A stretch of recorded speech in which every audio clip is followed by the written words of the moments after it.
It would appear the streets of Belfast are becoming increasingly more volatile. And coming into the summer months when the temperatures go up, I don't know, people seem to consume substances, go out in public, temperatures can fray and altercations can happen. We know that, we understand that. Now, this is a clip that was taken from, I think, 2 days ago, slap bang in the middle of Belfast city centre. You can see it's a busy street. This altercation takes place pretty much on the road. I don't know the background behind it. Suffice to say that the two guys on the left wearing the blue t-shirt and the dark jacket are walking after the guy who's crossing the road with the beige colored t-shirt and a bag. They're walking after him. They have verbals. It ends up with the guy on the ground and these two young lads walking off. Now, there's another story that's running parallel with this one, and it seems to be there's a real push on at the minute, especially with the BBC, with the Nolan show, to do with so-called vigilante groups that they claim are walking the streets of Belfast in certain neighbourhoods. Politicians are kicking up about it. Nolan's kicking up about it. The police are kicking up about it. They're saying it's a bad thing. And the question I have for you today is not so much is it a good or bad thing, but the question is why? Why are these groups all of a sudden they seem to be proliferating, or at least we're told they're proliferating, and they're taking to the streets in the evenings in certain areas to police the streets, in their words. And of course, the PSNI and the politicians don't like that. They're saying it's not their job to do it. So the question I'm asking is, well, why are they doing it? Why are they doing it? Why are there patrols out on the streets in certain areas, whether it's legal or not? Why are they there? Why not? What's happening in those areas to make people take to the streets in certain communities to, in their words, make sure the streets are safe? Why aren't the police doing that if there's certain areas that are known to be hotspots? Or even in Belfast city centre, a visible presence of police in Belfast city centre. So we're going to see this clip, and you can make of it what you will, how this develops and builds up. And then it ends up with the man on the right taking a few slaps, let's just say a few kicks.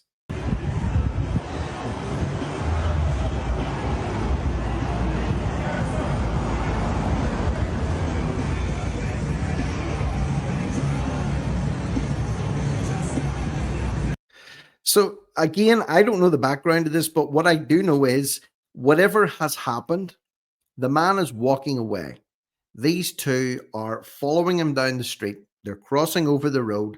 They stop. The guy in the blue t-shirt, the bigger guy, is getting in his face. They're having words about what, I don't know. But at that point, you know, it's not against the law to have words with someone.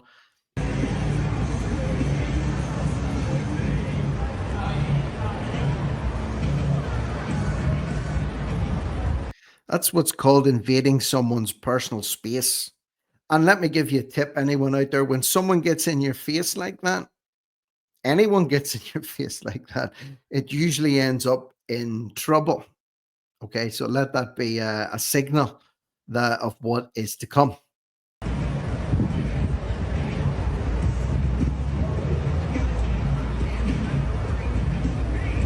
So very crucially here, whatever's said, whatever's done, this guy breaks away and continues to walk off. Remember, he's walked off, he's being followed. They stop, they have that physical confrontation, nose to nose.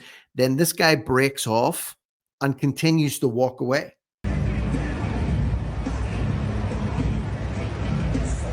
He's about to do the right thing by walking away also. Then he stops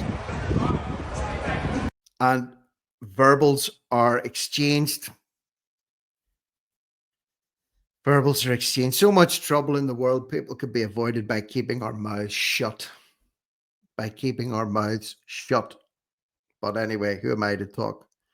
I've had my fair share of slaps Well, attempted slaps from opening my big mouth in the past too. I can't really preach.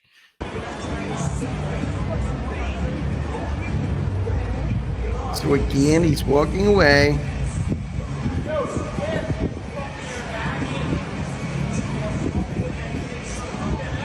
Now, the guy is shouting something abusive. I don't know what it is, or possibly abusive. Whatever it is, it's triggered this guy. Now, here he goes.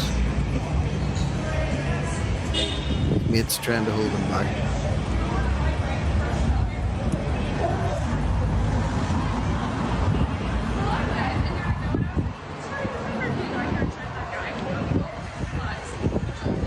Now, at this point, and the video glitched up on me.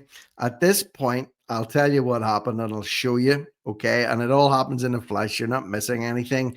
At this point, the guy that's being followed throws a punch at the guy in the blue. So he throws a punch, but he's been walked down and he's been followed very closely. And the guy in the blue is obviously becoming agitated. So the guy in the smaller guy throws the first punch.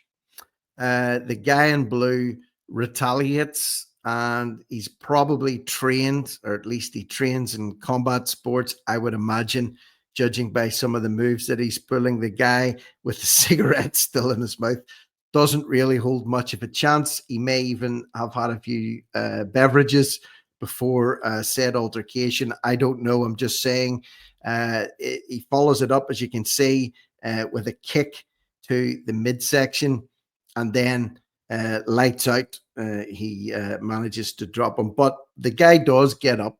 Okay, he does get up, and he is okay as these two walk away. Now, the point is, here's the point. This happens in broad daylight in Belfast city centre with no police presence whatsoever. And this is aggression on the streets of Belfast. You can see it yourself. This is the thing that Nolan is condemning. This is the thing that the police and the councillors are condemning, and rightly so. Okay, but it's not just them pointing the finger at so-called vigilante groups. It's happening right in slap bang in the middle of Belfast city centre. So we'll hear what the Babe were pushing on this one and hear what they have to say. Absolutely, and what I've heard is shocking. And in my experience, vigilantes are always motivated by wanting to exercise power and control. That's why very many of them will have convictions in the past for domestic violence, animal abuse, and those kind of convictions. And they are an affront to the rule of law because they want to exercise power over people. They're not appointed, they're not elected, they have no legal powers, and they're not subject to any accountability in terms of what they do, except the accountability that the police should be bringing them. So these individuals are a menace to society. They're out stalking the streets and they need dealt with. And so he's talking about vigilantes being a menace to society. They're out stalking the streets and they need to be dealt with. Okay, so fair enough. If that's what he thinks, let him throw that out there. But my point is, what's the difference between other people stalking the streets, getting into physical altercations in broad daylight? They're not part of any group, or at least they weren't at that point in time. Where's the condemnation for that? Where's the big push for better city centre policing from all concerned parties? Certainly the Ulster Unionist Party is very clear that the rule of law is not upheld by these thugs. Now, you of all people will understand that the police are trying to work within the legislation that is available to them. And to be done for harassment, there needs to be a pattern, and you also need witnesses. And many of these people from our ethnic minority communities, they are frightened of coming forward. They are frightened of reporting to the police or indeed going to court. So frightened. They're frightened. Some of them are frightened. Some of them are not so frightened. Okay. So, all I'm saying is it cuts both ways. It can't be a one-way condemnation. It just can't be. If you're going to condemn people on the streets, getting aggressive, attacking other people, doing things that they shouldn't be doing, it has to be a blanket condemnation. It has to be. The police will have a number of potential offences here: common assault, intimidation, breach of the peace. But it might be difficult to get these people for harassment. There is video evidence, though, John. Yeah, so the first thing is the police will sit down and get an investigative strategy. So I would have done that, for example, with Republican Action Against Drugs or some other vigilante groups. So you'll start gathering information, doing a profile on all of the people you can see in those videos. You'll identify the video and say, look, is there any clear offences there? You'll do some outreach to try and encourage people to make reports to the police, to get victims to come forward. You can actually actively try and trace victims if you can. Well, there's a video that was just played and some still photographs that were just played, before he started talking. So we're talking about needing evidence, needing victims to come forward, trying to piece together a case. I mean, will this be followed up? Maybe it will, maybe it won't. Maybe it'll just blow over and nothing will be done about it. But it's another example of, the streets becoming a more volatile place. By them. So the police will be trying to build a picture of who these people are. They know who they are, John. Patrols. They know who they are. But they'll look at their background. They will then do some research and then they will follow. So there you have it. There you have it. And like I said, I'm just trying to get your opinions and your thoughts on this one. Is this a one-way street when it comes to outrage and condemnation? Why, if the case is that more groups are springing up and taking to the streets, the question is why? Never mind whether or not they're right or wrong. Why now, and why in those areas, and why at this time is that needed? And will condemnation for aggression on the streets be widespread? Will it be uniform, or will it be applied selectively? So let me know, as always, what you think in the comment section below. Feel free to share this content wherever you want to, or not. It's up to you. You just watch it, do whatever you want with it, and subscribe to the channel if you feel like it. But again, if you don't, there's no harm done. Listen, it's all good either way. We're all just chilling out here on No Risk, No Reward Media. So for now, this is me, Rick Munn, over and out.